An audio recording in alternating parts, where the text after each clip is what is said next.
तो आज जिस टॉपिक पे हम बात कर रहे हैं वो है हमारा एसी, और ये एसी का है आउटडोर। यहाँ पे हमारा एलजी का एसी है, जिसके पार्टों को जो हमने इसको खोल के इसके कवर को बाहर रख दिया है कि इसके अंदर क्या क्या पार्ट लगे हैं हम आपको ए टू जेड बताएं। तो देखिए, सबसे पहले आप देखेंगे कि इसमें कौन कौन से पार्ट लगे हैं। तो ये हमारे स्टूडेंट खड़े हुए हैं, ठीक है, ठीक है, या इनको, तो यहाँ पे हम इनको बता रहे हैं कि किस टाइप से पार्ट। तो देखेंगे कि इस पार्ट को, ये जो आपको ये दिख रहा है, इसको कहा जाता है एसी का कंप्रेसर। कंप्रेसर में आप देखेंगे तो दो लाइन रहती है, एक लाइन ये है और एक लाइन ये। जो यहाँ पे पतली वाली आपको लाइन दिख रही है, ये पतली लाइन को हम क्या बोलते हैं, डिस्चार्ज लाइन बोलते हैं, और जो ये मोटी लाइन रख रही है ये है सक्शन लाइन।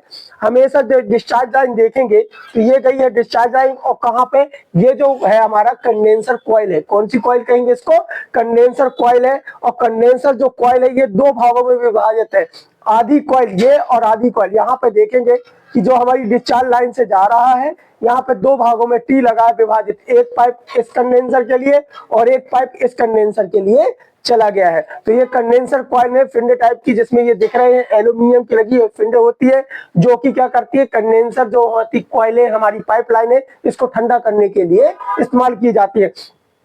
तो जो भी कंप्रेसर से निकल के कंडेंसर में लगी हुई लाइन, उसको कौन सी लाइन बोलते हैं, हम डिस्चार्ज लाइन बोलते हैं।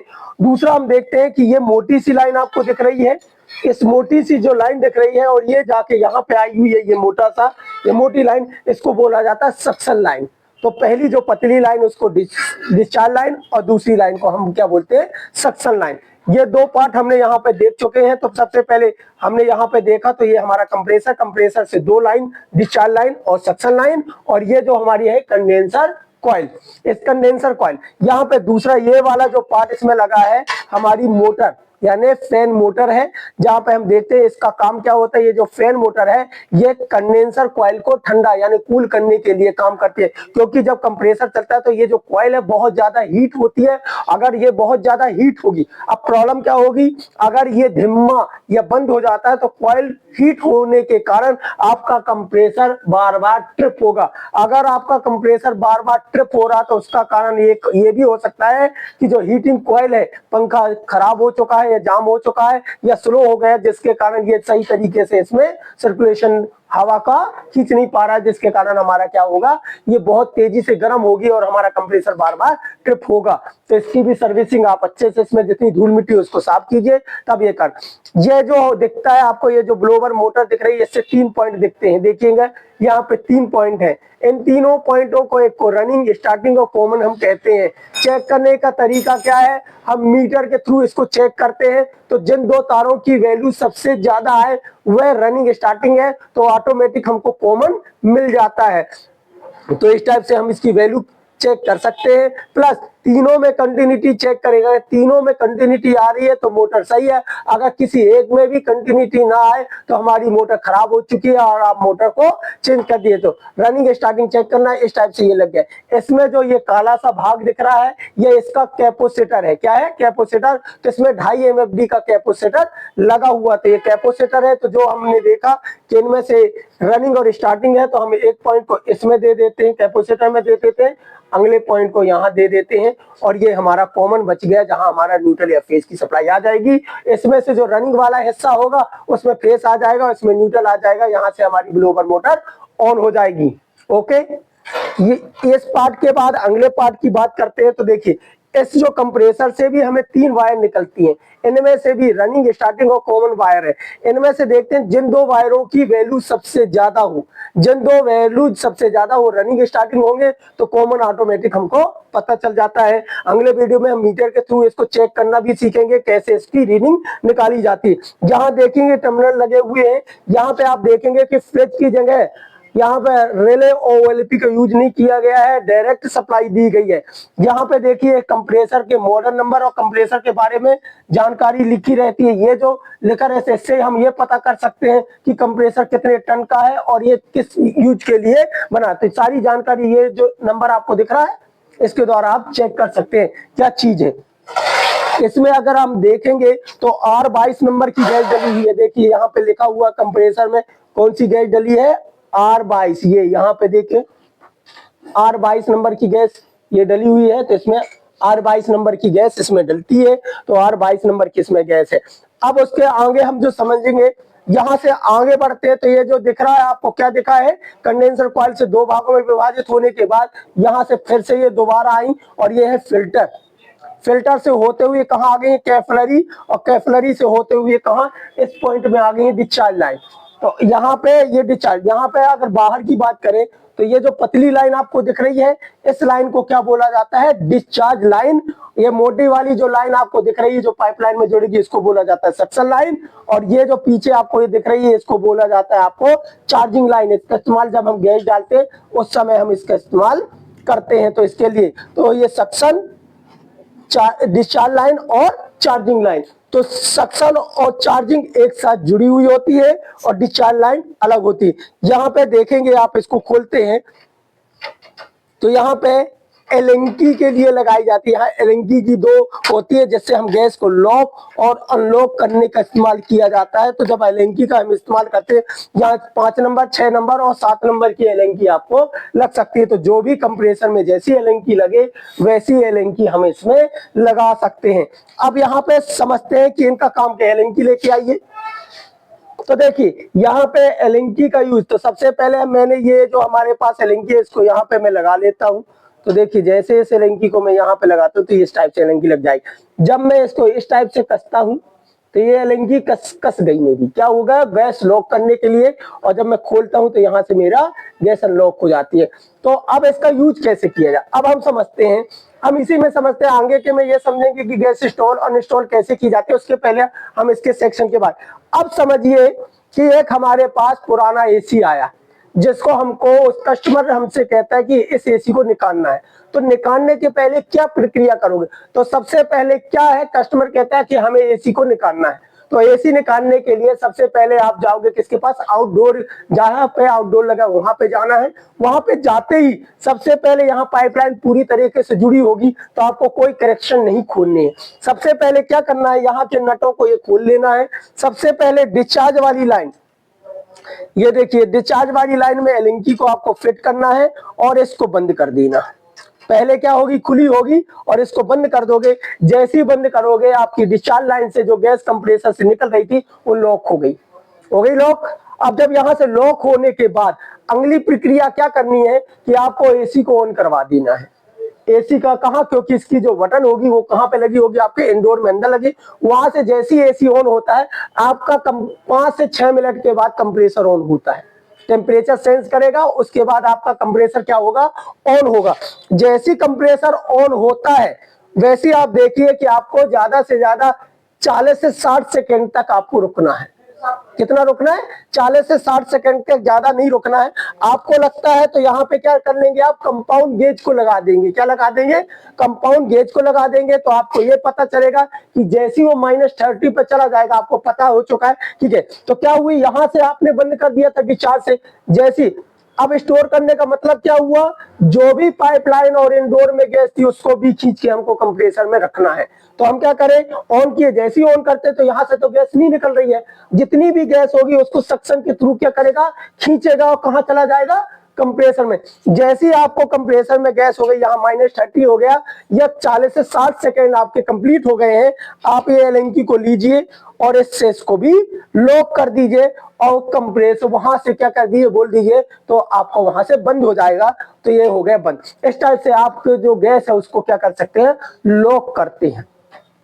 तो लॉक करने का प्रोसीजर आपको समझ में आया। सबसे पहले कौन सी लाइन को बंद करोगे लॉक के समय, डिस्चार्ज लाइन को आपको बंद करना है, सक्शन को नहीं। पहले डिस्चार्ज लाइन यानी गैस ना छोड़े, उसके बाद कौन सी लाइन बंद करेंगे, सक्शन लाइन। तो सबसे पहले क्या होगा, जितना भी डिस्चार्ज लाइन बंद होती है कंप्रेसर के अंदर जो गैस थी वो तो रुक गई, अब गैस नहीं निकलेगी। जो भी पाइपलाइन में आपके इंडोर में गैस थी वो सीधे सक्शन के थ्रू कहां चली गई, कंप्रेसर में। और यहां से जैसे ही बंद कर दिया तो पूरी गैस इसमें स्टोर हो गई। स्टोर होने के बाद यहां से जो पाइपलाइन आपकी लगी थी उस पाइपलाइन को खोलिए, इंडोर को खोलिए, रख दीजिए। ये हो गई आपकी अनइंस्टॉलिंग, यानी एक एसी पुराना आपने निकाल दिया। अब यही प्रक्रिया हम अपनाते हैं कि हमको एक नया एसी लगाना था। क्या करना था, नया एसी हम लगा रहे थे। तो नया एसी में प्रक्रिया क्या करनी है। तो सबसे पहले आप देखोगे कि जब नया एसी आपका मिलेगा तो आपको एक इंडोर मिलेगा और एक आउटडोर मिलेगा, प्लस उसके साथ पाइपलाइन और वायरिंग मिलेगी।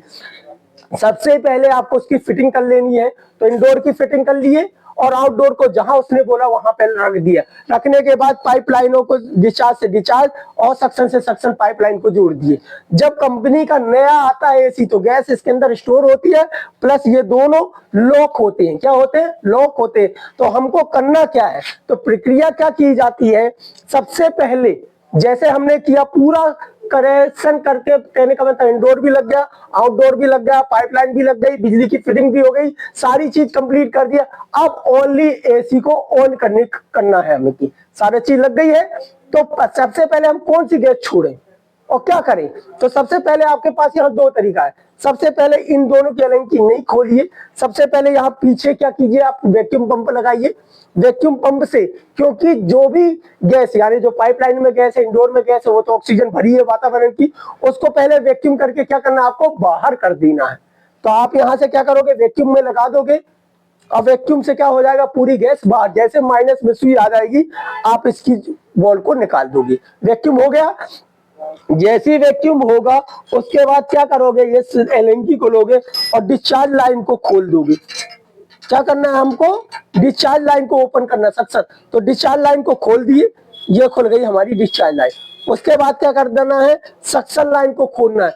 आपको लगता है कि थोड़ा बहुत गैस ना बची हो तो ये चार्जिंग लाइन थी, इससे हल्की सी ऐसे पुश कीजिए और गैस आपकी जो भी एक्स्ट्रा होगी तो थोड़ी सी आप उड़ा दीजिए। ओके, जैसी ये होती है उसके बाद आप इसको सक्शन लाइन को भी आप ओपन करके खोल दीजिए। तो आपकी डिस्चार्ज भी खुल गई, सक्शन भी खुल गई और एसी हो जाए, कर दीजिएगा ऑन। जैसे आप एसी ऑन करोगे 10 से 5 से 6 मिनट 7 मिनट जैसे कंप्रेसर होगा वैसे तुरंत कंप्रेसर ऑन नहीं हो जाएगा कि आपने सोचा तुरंत कंप्रेसर ऑन। कंप्रेसर को ऑन होने में कोई 3 मिनट लेता है, कोई 5 मिनट लेता है, कोई 6 मिनट, जो वातावरण के ऊपर डिपेंड है, जितना भी मिले। तो उतनी देर के बाद आपका कंप्रेसर ऑन होगा, वहां पे टेम्परेचर आप रख दीजिए, कूलिंग हो गई, गैस इंस्टॉल हो गई। ऐसे आप अनइंस्टॉलिंग और अनइंस्टॉलिंग आप कर सकते हैं। यहाँ पे आप देखोगे तो आपको दो रनिंग स्टार्टिंग कॉमन मिल रही है, तो इस टाइप से आपको कैपेसिटर मिलेगा। ये देखिए मेरे पास कैपेसिटर है, ये 55 एमएमबी का कैपेसिटर है। इसमें देखोगे कि ये टर्मिनल नंबर जो बना हुआ 4 का, ये किसके लिए बनाया गया है, आपकी रनिंग वाले पॉइंट के लिए, और ये स्टार्टिंग का पॉइंट है जिसमें आपका फेस भी। तो सबसे पहले आप देख रहे हैं ये है, तो यहाँ पे ये न्यूट्रल का जंक्शन है, तो ब्लैक कलर की जो मेरे को पता है कि न्यूट्रल है, तो मैंने इसको न्यूट्रल को यहाँ पे लगा दिया। ये न्यूट्रल लगाने के बाद मुझे पता कि रेड कलर का रनिंग है, तो रनिंग वाले हिस्से में लगा दिया और इसको स्टार्टिंग में लगा दिया। अब जो मेरे पास ये जो फेस आ रहा था, एक लाइन को मैंने यहाँ पे लगा दिया, एक लाइन लिया और एक लाइन को कहा मैंने ये कर दिया, ये लगा के मैंने यहाँ पे सप्लाई दे दिया। तो यहाँ से मेरे को क्या मिल गया, न्यूट्रल, और यहाँ से सप्लाई ये वाली जो थी मेरा, ये एक को मैंने यहाँ पे सप्लाई दे दी। तो ये मेरा हो गया कनेक्शन। यहाँ से जो वायर आपके इंडोर से वायर आई होंगी, न्यूट्रल, फेस और अर्थिंग और इन्वर्टर तो सेंसर वाली, उनको आप यहाँ अडोप्टर में आप आसान तरीके से लगा सकते हो। प्लस इसके ब्लोवर की जो मोटर थी यहाँ पे दिखी, तो सबसे पहले न्यूट्रल जो था, तो पीले कलर का न्यूट्रल को मैंने यहाँ दे दिया, तो इसको न्यूट्रल मिल गया। इसको रनिंग स्टार्टिंग को, तो रनिंग स्टार्टिंग, एक रनिंग को यहाँ दे दिया और मैंने स्टार्टिंग को यहाँ दे दिया। यहाँ पे एक तार वायर निकालूंगा मैं, ये टाइप की वायर है, तो ये वायर को मैंने यहाँ पे ज्वाइन कर दूंगा। सबसे पहले मैं क्या करूंगा, इसको यहाँ पे कनेक्शन कर दिया। कोई कोई डबल का रहता है जो एक ही कंडेंसर से दोनों हो जाते हैं, उसके बारे में भी हम अगले वीडियो में समझेंगे। ये हो गया। तो फेस कहाँ आ रहा था, इस वाले पॉइंट में आ रहा था, 4 वाले में, तो यहाँ से हमने इसको टर्मिनल को दे दिया। ये देखिए, तो इस टाइप से हमारा क्या हो चुका है, कनेक्शन कंप्लीट। अगर हम इसको चालू करके भी देखते हैं तो हम इसको चालू भी कर सकते हैं। तो पुश करिए, चालू कर। देखिए यहाँ पे मैंने यहाँ पे न्यूट्रल फेस की सप्लाई दे दी है। इसके बाद यहाँ से मैंने एलएनकी था, इसको भी मैंने यहाँ से देख लेता हूँ पहले खुली है कि नहीं खुली है। इसको भी पहले क्या होनी चाहिए, आपके पूरी लाइनों को खुली होनी चाहिए। तो यहाँ से ये खुली है, ये देखिए ऑन करते ही ये देखिए यहाँ से सक्शन होने लगा है और यहाँ से ये डिस्चार्ज होने लगा है, और ये सक्शन यहाँ पे मेरे कनेक्शन बिल्कुल प्रॉपर तरीके से कंप्लीट है। ठीक है, तो इस टाइप से मैंने जो ये आउटडोर था इसके कनेक्शन करके आपको प्रॉपर तरीके से समझाए किस टाइप से इसके कनेक्शन किए जाते हैं। बेस्ट तरीके से मैंने आपको बताया और आपने समझा। पुश कर। तो अब हमारे जो ये स्टूडेंट हैं ये करके भी बताएंगे किस टाइप से, तो आप खोल लो और कबीर कनेक्शन करेंगे। चलिए आप कनेक्शन कीजिए, जैसे मैंने आपको कनेक्शन बताए थे तो प्रॉपर तरीके से आप कनेक्शन करोगे। सबसे पहले पूरी चीजों को खोल लो और इसके कनेक्शन। और मैं अगर आपसे पूछूं तो आप बता सकते हैं ये जो आपको ये दिख रही है ये कौन सी कॉइल को कहा जाता है? हाँ, इसको क्या बोला जाएगा? Condenser coil. ओके, ये कौन सा आपको जो दिख रहा है? हाँ, ये कितने MFD का है आपका? 55 MFD का है। ठीक है, कितनी वायर निकलेंगी कंप्रेसर से? कौन कौन सी? रनिंग और स्टार्टिंग कॉमन। तो ये 3 वायर निकलती हैं।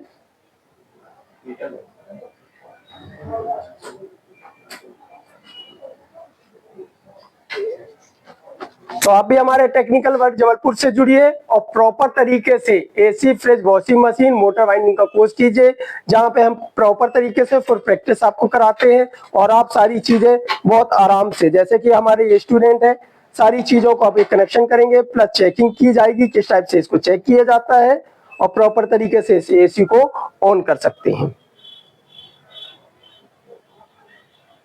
तो ये हमारे समझ में आया आपको AC करने का तरीका? कैसा लगा? सही है? बहुत सही तरीके से बन जाएगा सारी चीजें। फुल प्रैक्टिस है। चलिए आप प्रॉपर तरीके से को खोल के और प्रॉपर